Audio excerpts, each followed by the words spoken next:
Hello friends, आपण मानक मो चैनल में स्वागत जनाऊँगी। आपण मानक ए वीडियो रे मु कहिबी पीएम किसान सम्मान निधि योजना विषय रे। ए पीएम किसान सम्मान निधि योजना रे गोटे बहुत बड़ अपडेट होबाकू जाउची। तेणु करी मु आपण मानक ए योजना विषय रे जणै दउची।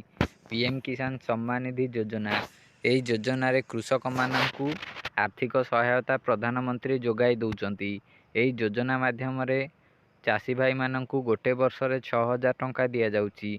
चाषी भाई माने मध्य एई योजनारू लाभ पाई बहुत उपकृत मध्य अछंती। किंतु एबे एई पीएम किसान सम्मान निधि योजना रे 4 लाख रु ऊर्ध्व चाषींकर नाम लिस्ट रु कटिबाकू जाउची। सेमानंकू आउ एई पीएम किसान सम्मान निधि योजनार 6000 टंकार लाभ मिली परिबो नाही। सेमानंकू काहेकि मिलिबो नाही मु एबे आपण मानंकू कहूची। तेणु करी आपण माने एहाकू कले आउ आपणकर नाम कटिबो नाही।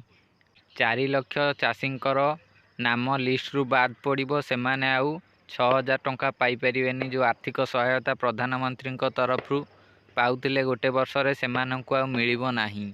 कारण सरकार मध्य एहाकू बहुत तर सतर्क करि सारलेनी। किंतु चाषी भाई माने एही कार्य को कंप्लीट न करिबारु सेमानक नाम एथर बाद पड़ जिवो। कौन से कामटा जे सेमाने कंप्लीट कलेनी सेमानकर नाम कटि जिवो। सरकार एहाकू बहुत थर कहलेनी, बहुत थर मध्य सावधान कलेनी। किंतु एहाकू केही ठीक करूनांती। सेइथिपाई एथर चाषी भाई मानकर नाम कटि जिवो। सेही कार्यटी होउची ई-केवाईसी।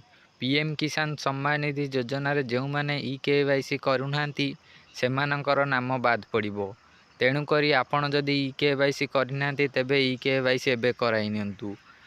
बहुत थर कुआ गलानी ई-केवाईसी करिबाकू, किंतु एभली चाषी अछंती जो माने ई-केवाईसी करूनांती।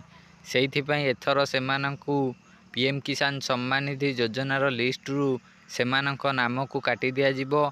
सेमानंकू बाद करि दिया जिवो। सेमानंकू आउ एई योजनार लाभ दिया जिवोनी।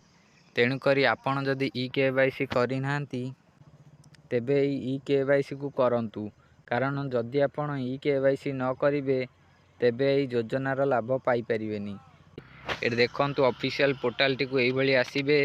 एहा पर एमती आपनकू तीनोटी बॉक्स देखाबो। प्रथम लेखा जे farmer registration, new farmer registration. जे नुआ अप्लाई करिवे से माने एठी रजिस्ट्रेशन करी अप्लाई करिवे।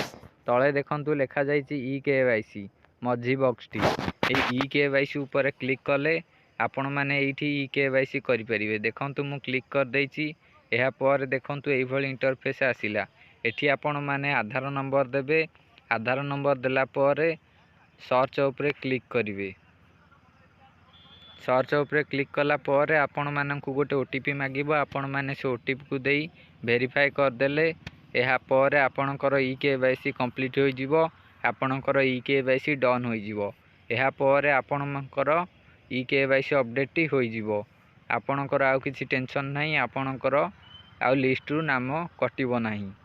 एई भली सब अपडेट गुडी को जानिया पई चैनल को सब्सक्राइब करी वीडियो को गोटे लाइक करंतु।